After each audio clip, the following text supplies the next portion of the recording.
Hi everybody, I'm Molly the Lookout, and today we are talking about my top 10 comics of 2014. 2014 was a great year for comics. Indie comics and small press publishing are exploding! Houses like Image, IDW, and Boom Studios, among others, are taking chances on really unique and fascinating comics. Comics used to be just about superheroes, but that is quickly becoming a thing of the past. I am so excited for more! I hope 2015 is just as good as 2014 was, if not better. But while we're jumping out of our pants for comics in 2015, let's take a look at my personal favorite comics of 2014. Also, just a disclaimer, this is my list, as in compiled by me personally, pertaining to my tastes and limited by the comics that I have read. If you disagree with my choices, feel free to let me know down in the comments or make your own list. Let's do this.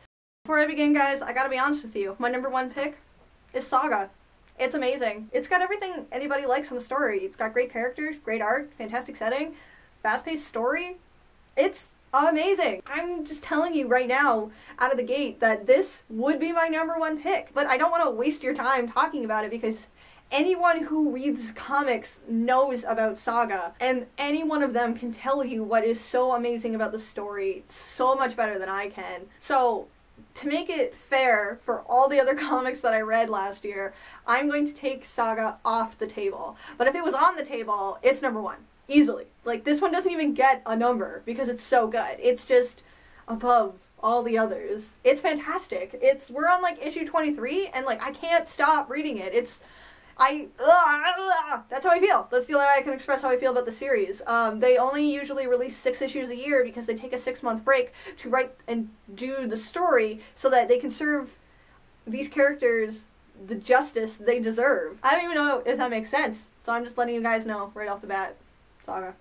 So, let's get to the real list now. Number 10. Rat Queens. Rat Queens is the Eisner-nominated medieval fantasy story of a bunch of dysfunctional female heroes for hire. They party hard, they kill harder, and they don't put up with anyone's bullshit. The story takes place in a Dungeons & Dragons style town with an adventurers guild that distributes jobs among groups of heroes, the Rat Queens being the most accomplished and least dependable of them all. We've got their leader, Hannah, an emotionally stunted elven maid, Dee, the human atheist cleric, Violet, the dwarf warrior who got tired of her father's sexist bullshit, shaved her beard, and became a total badass, and Betty, the candy and drug-loving halfling who would rather do shrooms in the forest than fight orcs, but is still completely capable of destroying. The humor in this series is absolutely brutal. These women know how to fight, but that doesn't mean that they don't take their fair share of punches. This series isn't afraid to show you gore, and anyone who's done a campaign knows that there's always a fair bit of that to go around. The fast-paced writing from this series easily goes from action to personal moments, intense sarcasm, and sweeping gestures of loyalty between the women. They're a team, and they'll fight to the death to defend each other. There's no competition between the Rat Queens. They're here to get the job done and have a great time doing it. The first 5 issues deal with the ladies as they try to defend their town from a group of assassins bent on destroying them. At issue 8, we're finally introduced to the second arc, and I sure hope we're not slowing down anytime soon. And there might be an animated short.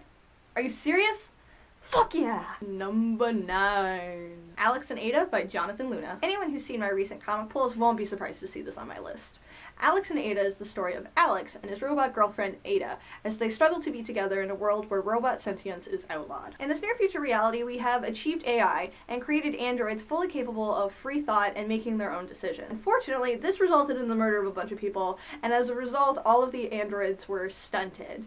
They're all still completely capable of reaching that AI, but unfortunately it is locked, and they're unable to do so without human interference. And unlocking androids is punishable by law. One day, Alex is gifted with the lovely Ada, an X5 Tanaka android. Not entirely comfortable with the idea of having sex with a creature that can't consent willingly or otherwise, Alex goes to the dark net to find people who are capable of unlocking the android so that he can give Ada the ability to make decisions for herself. As to be expected, this results in a lot of trouble for the pair of them. While it's pretty easy to paint this just as your robot-human love story, Jonathan Luna and Sarah Vaughn go to great lengths to develop Alex and Ada's relationship over time. Ada becomes capable of making decisions for herself, and she isn't just a tool for Alex's emotional development. Alex actually has to go through his own changes in order to understand who and what Ada is beyond just being a robot with software functions.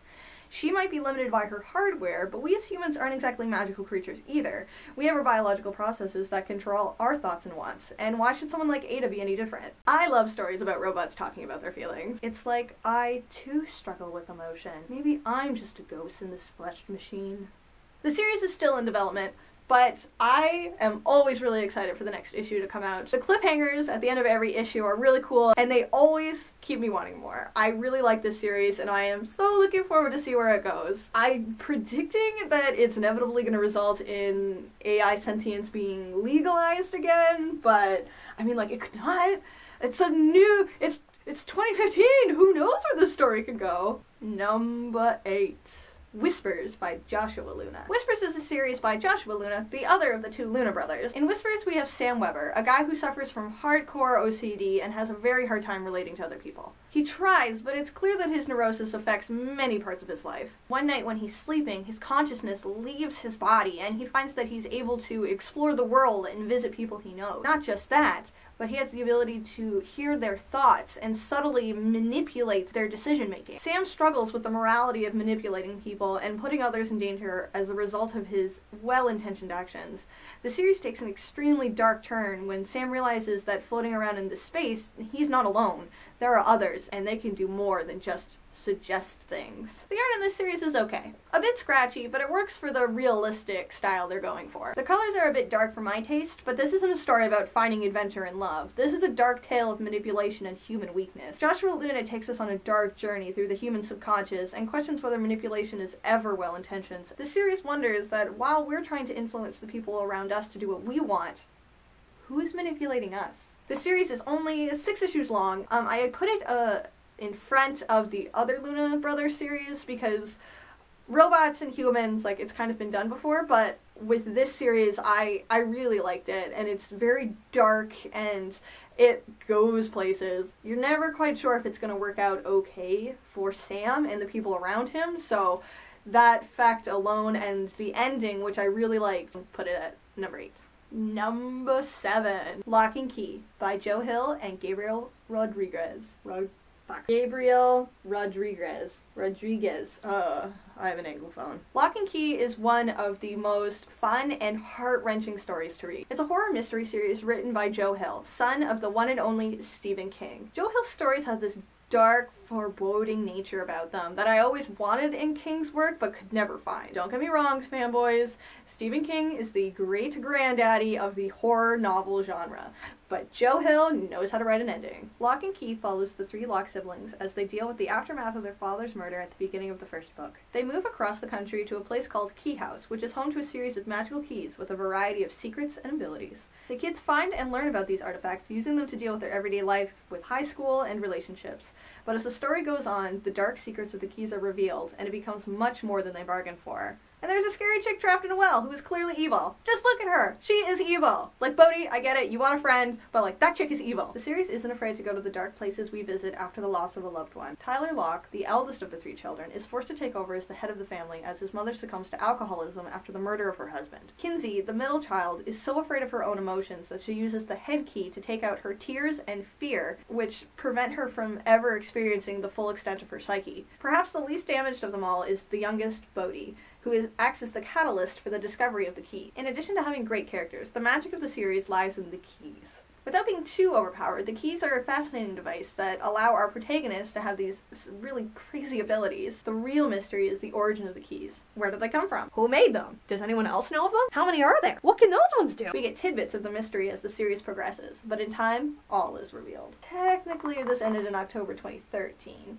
But with a story and characters that you legitimately feel and fear for, I couldn't make a top 10 list and not include the series on it. Number 6. Hawkeye. This is easily one of my favorite superhero comics. We follow Avenger Clint Barton and his co-archer Kate Bishop as they attempt to be the superheroes they know they can be. They're fuck-ups, and because they don't have superhuman powers, their struggles often result in broken bones and bruised faces. But they just try so darn hard to be good! The first 2 volumes follow Clint and Kate as they try to prevent this drug cartel from taking over their building and making it a part of their big evil drug territory. Clint needs to save this building, because if he can't save his home, then who can he save? Certainly not himself.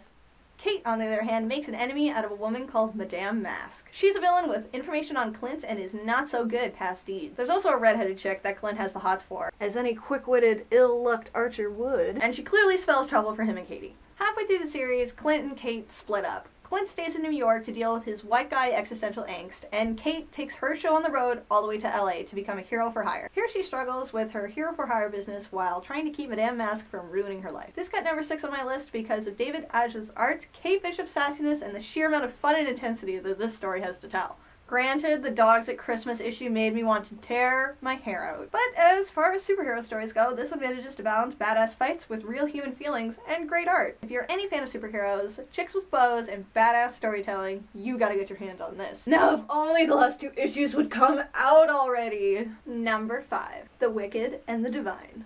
McKelvey and Gillen come together again to make a modern story about gods, demons, and the power of our idols. In this world, every 100 years, a pantheon of entities takes human form and becomes pop culture gods.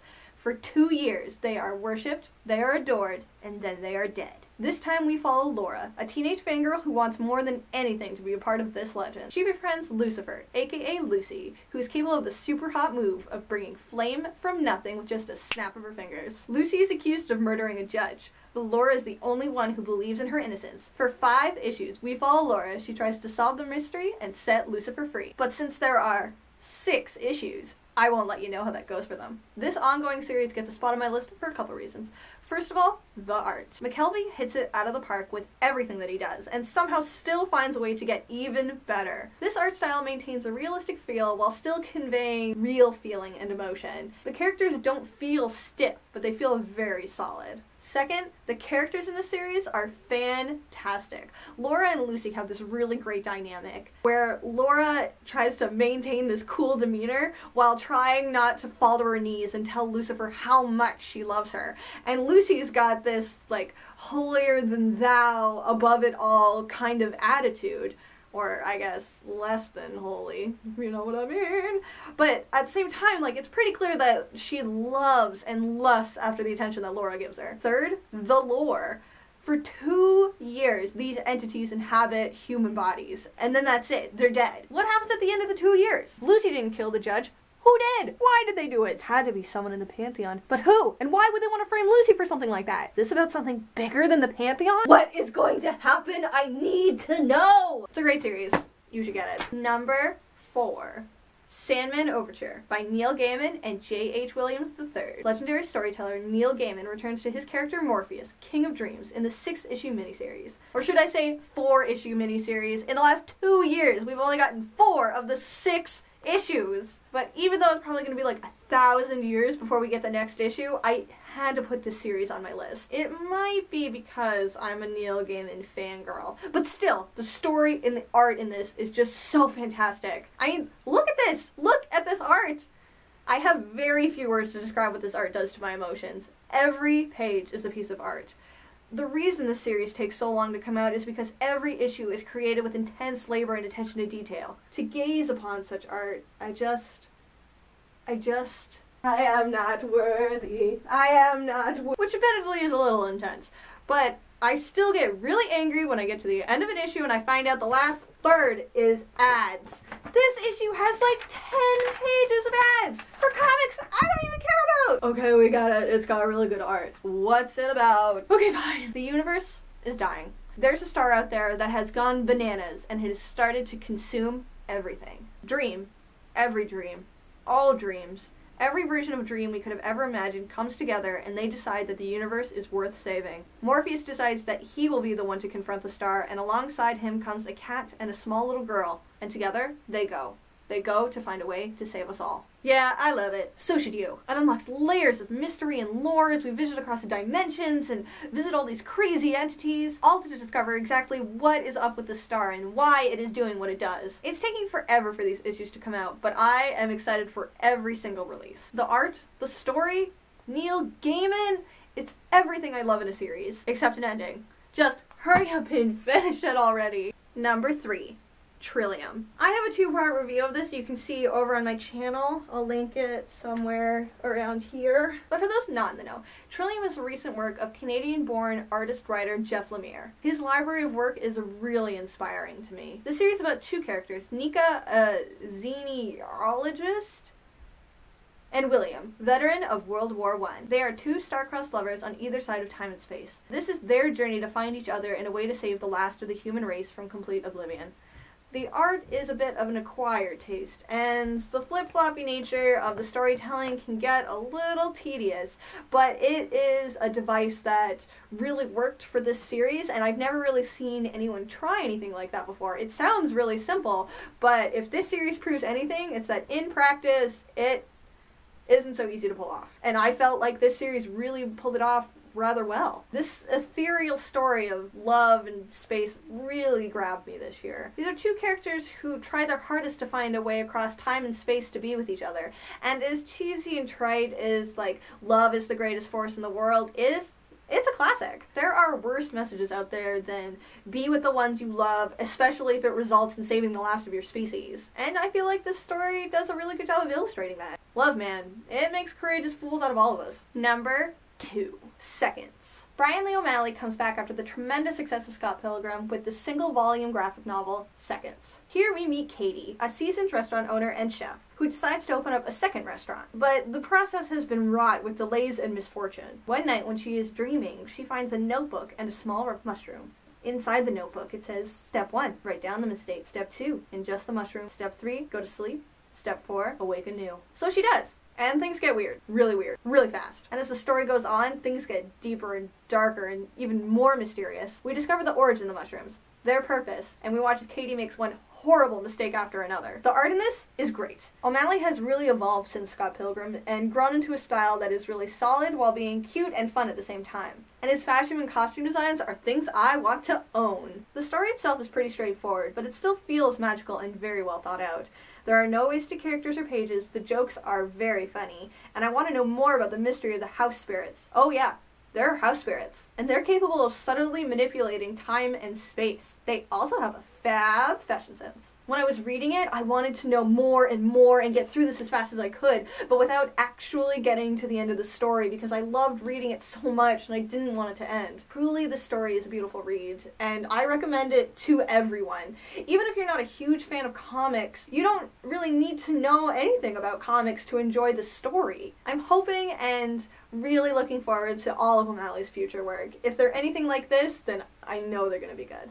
Now, before I reveal my number 1, I'd like to go through my honorable mentions. These are series that I read and really enjoyed in 2014, but for one reason or another, I didn't feel like they really fit on my top 10 list. They're all still really good though, so let's get through them. The Chilling Adventures of Sabrina.